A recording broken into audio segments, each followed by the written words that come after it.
Oke, baik, selamat pagi. Jadi terima kasih teman-teman hari ini sudah bisa hadir. Sekalipun ada satu yang tidak hadir, tapi apresiasi juga untuk teman kita siapa yang belum sudah bisa gabung dengan kita. Hari ini kita di pertemuan keempat kita coba bahas tentang ekofeminisme. Ekofeminisme itu ini adalah salah satu teori etika lingkungan yang keempat dari keempat teori. Yang pertama antroposentris, biosentris, ekosentris, dan ekofeminisme. Sebelum ke situ, sebelum saya jelas lebih jauh. Jadi ekofeminisme ini adalah perkawinan antara dua kata. Eko itu mengenai lingkungan, feminisme itu mengenai paham, feminis artinya perempuan, tambah akhiran ismi itu artinya paham, atau gerakan penyelamatan lingkungan yang basis atau dasar pemahaman itu dari sudut pandang perempuan, gerakan penyelamatan lingkungan yang datang dari sudut pandang perempuan. Ekofeminisme ini juga ini salah satu jenis saya buat istilahnya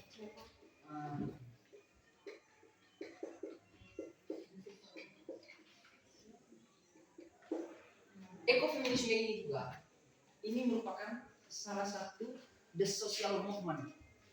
The social movement ini artinya satu gerakan sosial baru. Gerakan sosial baru. Kalau ada kata baru berarti ada lama. Yang termasuk dalam kelompok gerakan sosial baru itu ada 4. Nanti saya terangkan lebih jelas ya. Yang pertama feminisme, ekologi, LGBT. Setahu saya ini. Jadi teori-teori ini dia muncul sekitar tahun 1970-an. Teori yang baru muncul. Jadi setelah kemerdekaan Indonesia itu mulai muncul teori ini di atas permukaan bumi.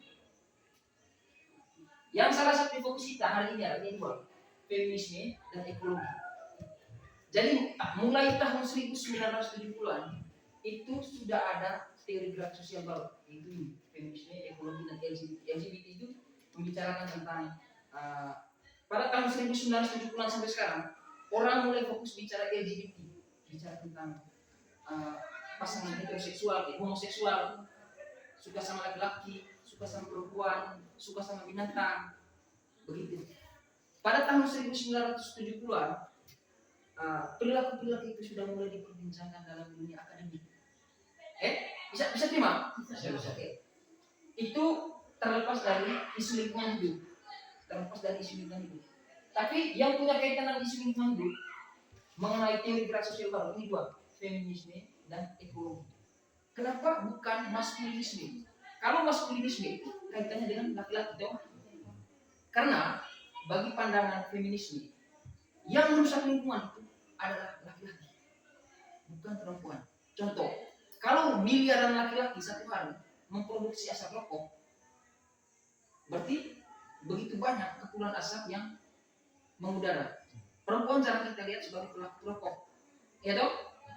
Kemudian yang sering aktivitas pegang sensor kayu, itu perannya itu laki-laki, betul tidak?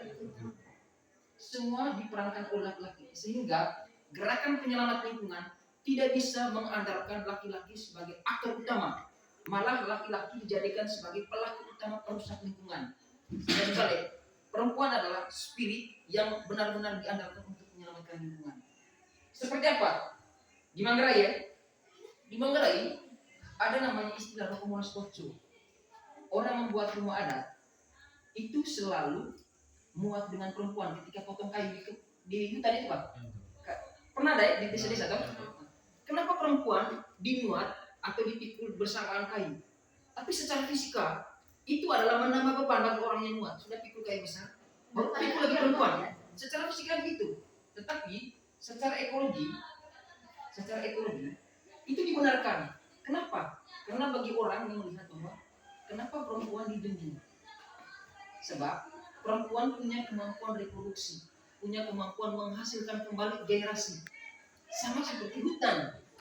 Hutan punya kemampuan untuk melahirkan generasi, melahirkan kembali udara bersih, melahirkan kembali air yang bersih, melahirkan kembali kehidupan. Begitu juga dengan perempuan. Laki-laki tidak seperti itu. Makanya perempuan dijunjung tinggi.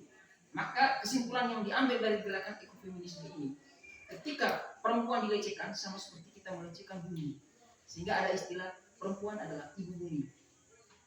Itu gerakan ekofeminisme. Yang pertama, kemudian yang kedua, baru-baru ini di Pocoleo, tahu Pocoleo? Ada gerakan untuk menolak tambang geotermal untuk pembangkit listrik. Yang berperan di situ adalah ibu-ibu. Mereka berperan melawan korporasi atau perusahaan-perusahaan besar untuk menolak tambang geotermal, pembangkit listrik. Karena bagi perempuan ini merusak lingkungan. Sehingga mereka tolak. Semua perempuan-perempuan itu diprotes di pemerintah Kabupaten Manggarai untuk tolak. Jadi perempuan diharapkan sebagai aktor terdepan untuk menyelamatkan lingkungan.